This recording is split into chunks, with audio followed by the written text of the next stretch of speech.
Before I start this video, can we just vibe out to this music for a second?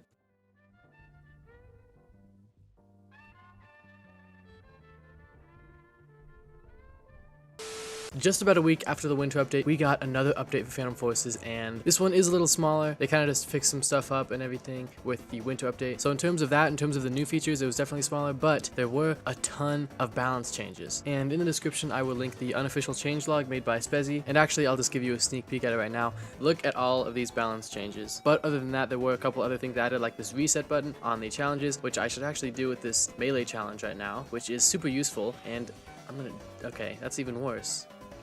And that's the same one, and that's a good one. Okay, so you can reset that. It's free for the first 3, so you can now reset challenges if you don't like it, which is mostly going to be used on the melee ones, I'm sure. And the last big thing that they did was separate the blueprints and randomizer. Now, in the video I made for the winter update, I kind of didn't know what these were, the blueprints, the user blueprint versus the community blueprint, but now it is actually much more clear. So community blueprints are blueprints that are actually made by the community, you know, and then randomizer is just completely random setups, if you couldn't tell, because look at this. This is abysmal. It's 7,000 credits. Oh my gosh. So they separated that to make it more clear, which is useful. And another thing with the blueprints, in my other video, I kind of couldn't figure out how to name it, but because people in the comments are smarter than me, you just have to do this. You have to click edit, change the name, we'll go all caps, goat, M107 if I can spell, and then you click enter, and then it'll actually change it. You just have to click enter, but I didn't know that because I'm not that smart. But anyways, now the balance changes that were added in this update are actually very, very big. I already showed you, but there were literally dozens of guns that got changes, and there were some sad balance changes, like the intervention got a